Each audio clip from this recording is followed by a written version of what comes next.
Good morning, everyone. This is Jean Caragher, President of Capstone Marketing. I am excited to be talking today with Lily Morris, Communications Specialist at Johnson Lambert, who was recently named the Association for Accounting Marketing 2023 Rookie of the Year. In her role, Lily produces monthly newsletters, oversees the Diversity, Equity, and Inclusion Committee, and runs an internal intranet-like Google site, which we're going to talk more about, Lily, since it's interesting stuff you're doing there at the firm. Lily also develops social media content specifically around recruiting, including co-developing a brand new social media strategy on TikTok and targeted LinkedIn advertising to reach potential new hires. And I know folks are really going to want to learn more about that too. Lily became a member of AIM in 2021 and joined the Strategic Communications Committee in 2022. Lily, congratulations on being named Rookie of the Year. Thank you so much. I'm so excited to be here and really looking forward to this conversation with you. So how did it feel when you heard your name and you won this award? Well, I was very surprised, and anyone who was there at the ceremony probably knew I was surprised because I didn't go up on stage at first when my name was called. I wasn't really sure of the procedure, to be honest, but I was definitely thrilled and super excited, but yes, very surprised. Well, it's very well deserved, and we're going to talk about some of your accomplishments during this conversation today. But let's start off with what you believe is the greatest challenge in marketing CPA firms.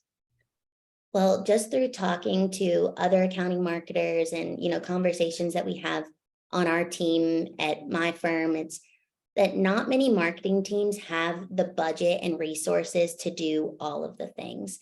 Not every team has a budget and people committed to just a video production project plan every year, or they don't have a person specific to PR or a team specific to social media. It's usually just a few people doing a lot of different things. And that can be really challenging to feel like you're doing all of the things and doing them well. And then it's also, how do you continue to evolve and upscale while maintaining what you've been doing and all of those key touch points that, we're always talking about in marketing. And one of the things that we've done recently is we organized and conducted a few small groups of qualitative research. And I know that research can be time consuming. That can be its own project as well. But we approached it and took probably just 2 hours to develop questions and then to meet with interns, students, our new hires, and just ask them about our marketing materials and our messaging and, see what's landing with them, what's not, what we want to be received in a certain way, and if they're receiving it in the way that we've intended, and just really paring down maybe all of the things that we're doing and focusing on what is most impactful to them and what they're going to notice more. And that's been a great way for us to look at all of the things and know what we should be focusing on so that we can feel like we're doing what we need to be doing and doing it well. Right. So your focus is very specialized at Johnson Lambert, if I'm understanding this correctly, right? Because I don't believe you're on the new business development end. You're more internal communications, recruiting, like internal employees, that sort of thing. Yes, yeah, that's correct. I do work a little bit on our website, but mainly on our DEI culture pages, students pages. So still very much in that recruiting realm. And then, yes, a lot of the internal communications, a lot of our employee experience initiatives, of course, newsletters, the things that you mentioned in your intro, and then, messaging to candidates. Right. Yeah, I think this is an excellent example of using data that you're collecting to really target in on the types of employees you want and making sure that you're communicating the story about Johnson Lambert in an interesting way that would draw interest from your candidates. Yeah, absolutely. And definitely some of the things that our interns told us was eye-opening, and you know, maybe the data that we were seeing was telling us one thing, but having that qualitative conversation and really understanding the human perspective of it just opened so many more doors for us. And like you said, looking at the data is really important, and understanding the impact that you're having on your audience is the only way that you can be an effective marketer. All right. So, I'm going to jump around here a little bit, Lily, with our questioning, because I think the numbers, the results that you've achieved, you and your team. So it's my understanding that this social media strategy on TikTok and your targeted LinkedIn advertising resulted in reaching more than 723,000 users on TikTok, with engagements from more than 22,800 people. That is mind-boggling to me. Can you share just a little bit about how that worked? Sure. TikTok, it really is kind of a funny story, because myself and one of our marketing managers, we just love social media, and we love TikTok, and we had it started as a passion project for us of how can we get our firm's personality out there? How can we share this different side of us, that because accounting firms, they get the bad rap of they're, boring. It's not the most glamorous career, but we know that we have really great people, and we want to be able to showcase them. So it did start as kind of a passion project for us. And a lot of the content we were creating was kind of just general to the workforce in general. And once we started getting those great engagements, we were able to make it more accounting specific, and really try to target that specific audience. And that was when our numbers started to continue to climb. But yeah, the main idea behind it was showing that our firm is a great place to work with a lot of fun people who are just like you, just like the students that we're, trying to recruit. And we've had students tell us that they saw us on TikTok, and that it wasn't because we told them to go look at their page. It was because we came up in their recommended feed. And that's like the best compliment I can get from a student, is they found our TikTok and they loved it. But yeah, that's kind of because students, they just want to know that they're going to land somewhere that they enjoy, with people that they like working with. They're not totally thinking about how stable the accounting, career path is. And they want to find somewhere right out of college where they have people that are just like them. So that was kind of our goal with TikTok. And once we really started getting some traction, we were able to hone in on that accounting niche of TikTok, and that's where we've done really well. Right. So if people want to see your TikTok videos, do they just search for Johnson Lambert when they're on there? They can search for JL Careers. That is kind of our segment of recruiting social media, JL Careers. Okay. And we've got quite a bit of content out there, and we're always trying to recruit people in the firm to help us create more content. But yep, JL Careers is how you can find it. Okay. All right. So let me just a quick follow-up. So your internal folks, are your folks continue to be interested in participating in the videos? Do you get any pushback? Like, how does that work? There are definitely some people who do not want to participate at all, but a lot of the feedback that we've gotten is very positive. People think it's really cool that we're showcasing this side of the firm and this, type of personality. And yes, we do get people who want to be in the videos. We get a lot of people telling us their ideas, and that is also just as valuable for the marketing team to create the content. They're the accounting experts. They know, what's going to land with their population. So we value their insight a lot, and we lean on them for their ideas. But yeah, overall, I would say it's been a very positive, feedback that we've gotten on TikTok. Well, and that's great for you, right? Overall, right? Because it's good to get that, positive, reinforcement. And when you start delivering numbers like you're delivering, that has to open eyes, both internally and externally, about the firm. I Yeah. think it's terrific.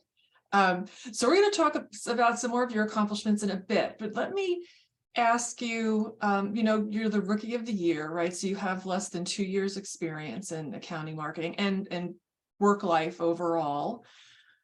What skills in particular, personal skills, do you have that has contributed to your success?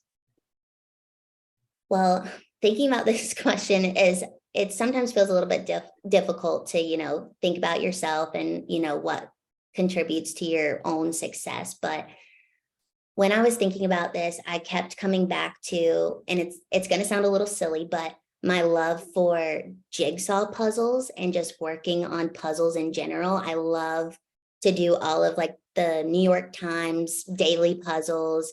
And that's really how I approach a lot of my creative problems, is how, if we're trying to do something new, we're trying to, tweak a message, whatever it is, what is that missing puzzle piece that I can bring in and, make the picture more beautiful, if you will, Mhm. what is that missing puzzle piece, and just always approaching it knowing that there is a missing puzzle piece and something can always be added to kind of elevate everything. But I also think I bring a lot of positivity to my work and I really love what I do, but I'm also a firm believer in that if you approach things with a positive attitude, you're more likely to have a positive outcome.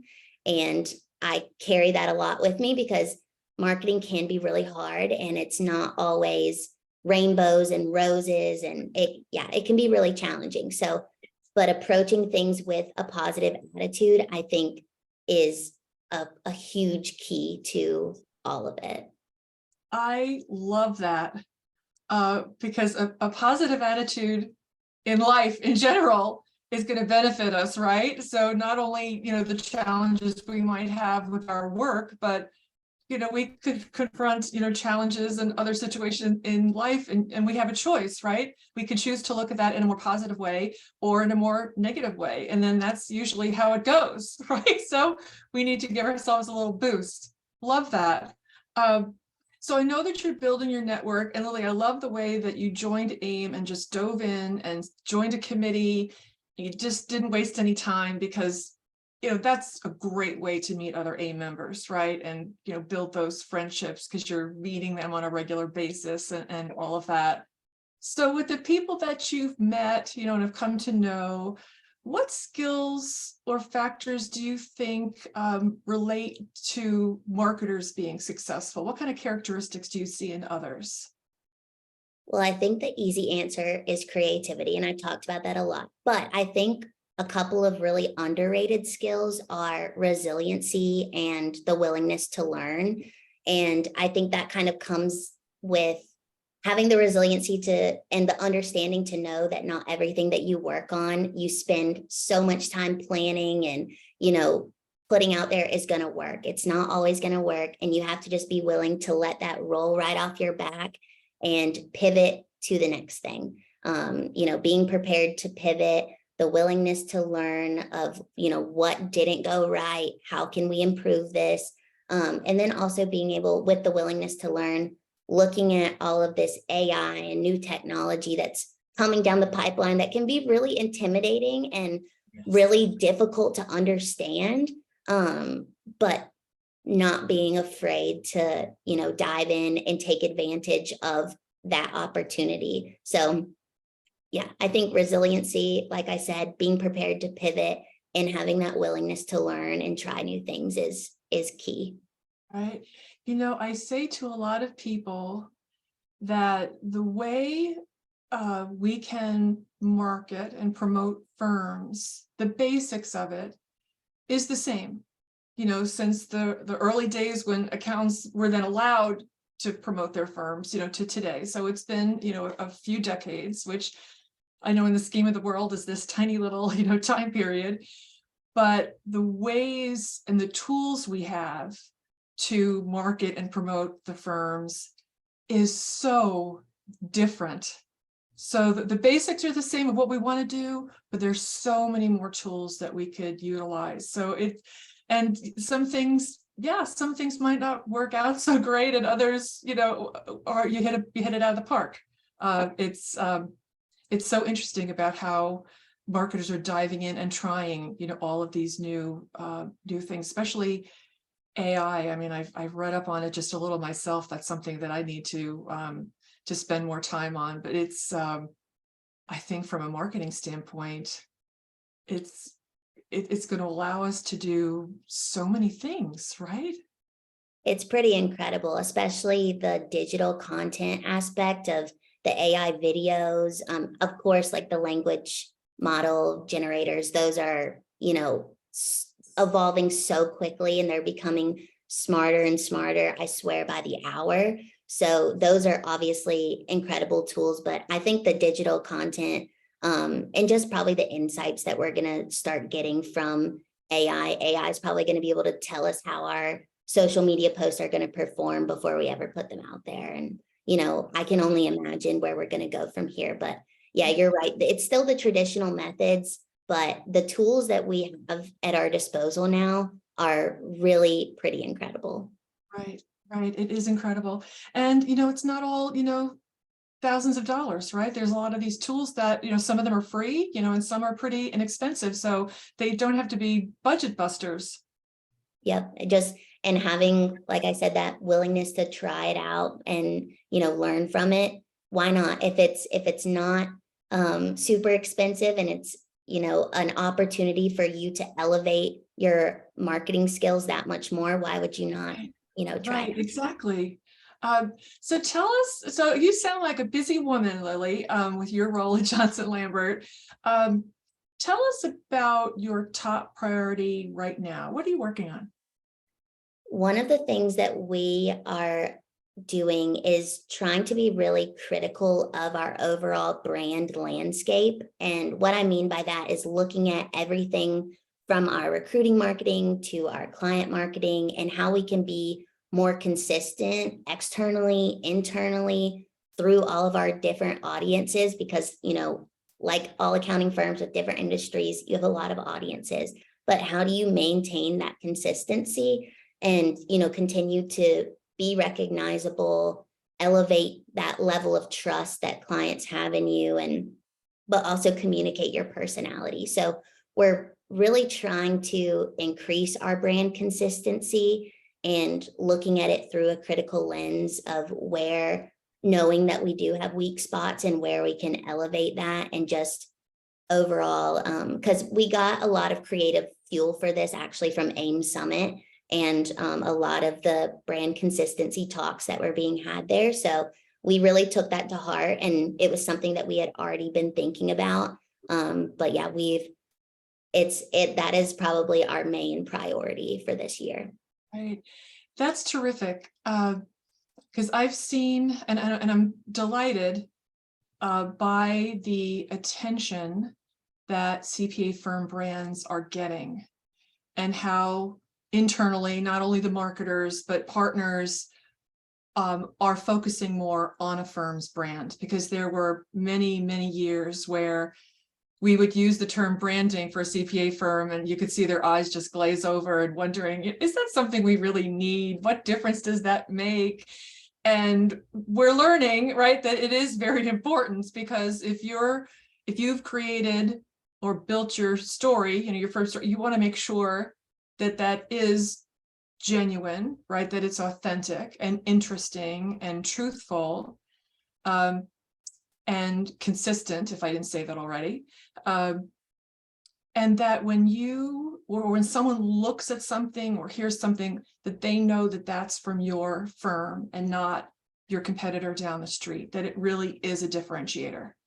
Yeah, that's exactly what we talk about too, is if you took the Johnson Lambert logo off of that, would people know that it's Johnson Lambert? Would they, know that it's your firm talking? And exactly what you said, a lot of times our non-marketing people, they don't always get that. And because it's not just about the look and feel of your website, it's about the voice that you're using when you're communicating in your proposals, which is like one of the most key pieces that, our CPA staff is focusing on, those proposals. So it carries over to all of those things. And yeah, I think the consistency and just, helping everyone understand that this is what is could make or break a sale, and that trust that we're developing in our potential clients, it's really important.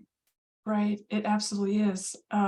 So before we started recording, we talked just a little bit about the recruiting work you're doing at Johnson Lambert. And again, the numbers are very impressive. So, and hopefully these notes, I've got them correctly.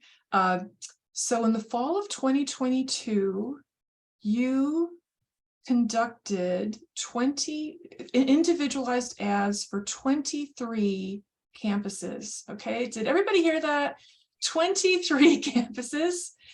So, and your work resulted in your firm, you gained more than 111,000 impressions from accounting students.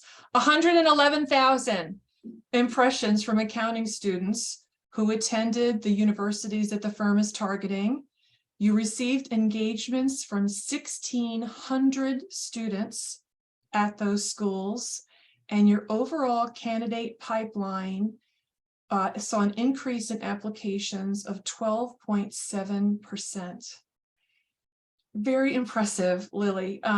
Tell us just a bit about, how that worked.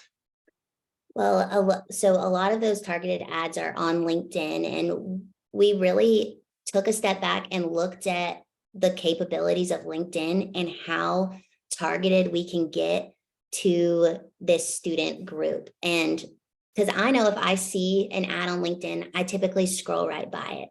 But if it has my campus's logo on it, our school's logo, if it has the name of the exact event that we're attending, the things that I'm looking for. So we really tried to personalize these ads to the exact student that we're looking for. And I think that that's a big piece of the success that we had is if it's just a general career fair ad that isn't telling the student much about who we are or what we can offer them, they're probably not going to click on it.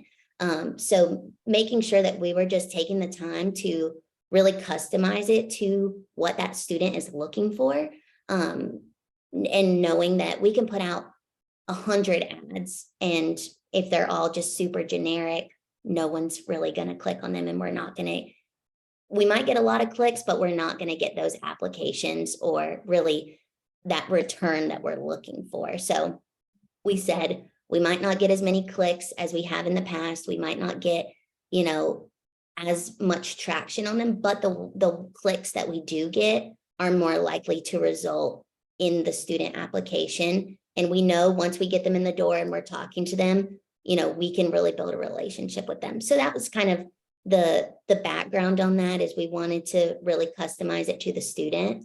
And we know that we're up against a lot of really incredible accounting firms out there. So how can we make them feel like they are special to us? Right. So that's a great example of quality versus quantity. Yep. And in the back end of LinkedIn, you can really tailor it to accounting students at XYZ school, and even when it's a role, if we're looking for full-time roles, you can have LinkedIn, say that they need to have had an accounting internship already, whatever it is that your specifications are. We really just wanted this ad coming up for accounting students at the school that we're attending, and making sure that they know we're going to be there, to going back to what I was saying before with the brand consistency, making sure that we're recognizable, because we know that the likelihood of them having heard of our firm before, walking around a career fair, it's probably not super likely unless they have parents who work in our industries, or, other parents in the accounting world. They might not have ever heard of our firm. So how do we hit that touch point before they ever meet us and build that brand recognition, before the career fair? Right. So I know this has just been done recently, but are you seeing a difference in the types or caliber of people that are interested in interviewing with you? I think so. Yeah. Our recruiting manager, she could definitely speak to this a lot more, but from what I've heard, we've had so many great candidates. And I think, just like you said, the quality over quantity has been the key piece for us. We have a small recruiting team as well. They can't do thousands of interviews to find the perfect candidate. So yes, to answer your question, I think we've definitely seen just a higher caliber of candidate, and also the type of candidate that would fit in perfectly at our firm. Right. Oh, that's terrific. Okay, so 2 more questions. What is the best piece of advice you have for other accounting marketers? I have 2 pieces of advice. One is for accounting marketers who are maybe starting out in their career, and that is work on finding the balance between asking a lot of questions, but also being willing to lean in to the knowledge that you have and be a contributor to the conversation. Because it can be really hard. And that's something I'm still working on early in my career, is knowing that there will always be more for me to learn, but trusting in what I do know and being willing to contribute to the conversation, especially when the conversation feels like it's bigger than you, because there will be a lot of those. And so I think just finding that balance and working to find that balance, it can be hard, but once you kind of get the feel for trusting yourself, but also, having that willingness to learn, like I mentioned, I think that is a big piece of advice I would give to the generation coming in. To more seasoned marketers, I would say don't be afraid to mix it up. You may do something 100 times and it may work all 100 times, but if it doesn't work that 101st time, you got to be willing to mix it up and try something new, because you can always go back to what you've done in the past and what's worked. But also I've found out that a lot of times we do stuff a certain way because it has worked, not because there's really any deep science to it. So not being afraid to mix it up and, try new things and just see the results that you get, because it may be like the TikTok where we were really going out of our comfort zone, trying something new, but it really paid off. And now it's something that we have strategy conversations about. So, don't be afraid to try something new. Right. That's a lesson for everybody. That's a good reminder, Lily. Thank you for that. Because I think sometimes we might get stuck in the we've always done it this way, attitude, and things just get repeated, just the same way as always, just because that's how it was done, instead of taking a look back and thinking, what could we change? How could we mix this up a little bit, or improve it, in some way. Great advice. So then tell us, what is your best piece of advice for managing partners? I think looking at this through my internal communications lens, the best piece of advice I can give is to listen to what the people at your firm are saying. Ask them for feedback, listen to them, because that's how you're going to be a more informed leader. And I know a lot of firms, they probably do pulse surveys, different check-ins throughout the year with their firm where they ask for that feedback. But another way that we do it is we have a day of listening. And this is where all of our leaders come, the whole firm is invited. It's optional, but strongly encouraged. And all of our leaders show up and they just listen. And this started as a DEI initiative for us, just talking about current events, what's going on in the world, especially with that DEI lens on it. But it's kind of evolved into this, how can we improve the firm as a whole? And our managing partner, he is a key piece of this, and he really takes it very seriously, gathers that feedback, and not only does he just take it in, but he develops a plan and lets the firm know how we're moving forward based off of this day of listening that we had. And I know our leaders, they also look at the suggestions that were made, you know, the issues that were brought up, and how do we maybe apply that to our strategic plan and those priorities that we focus on every year.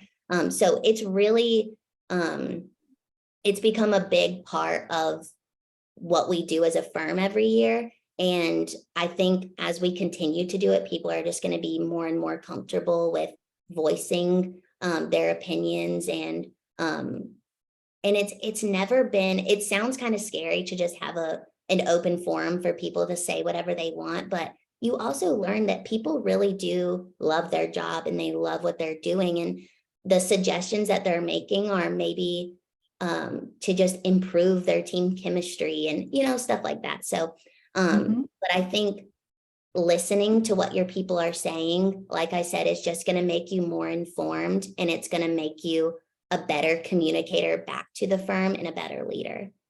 Right. I think that is a great summary for our capstone conversation this morning. We've been talking with Lily Morris, Communications Specialist at Johnson Lambert, who was named the Association for Accounting Marketing 2023 Rookie of the Year. Lily, congratulations again. Thank you for your time today. Thank you so much.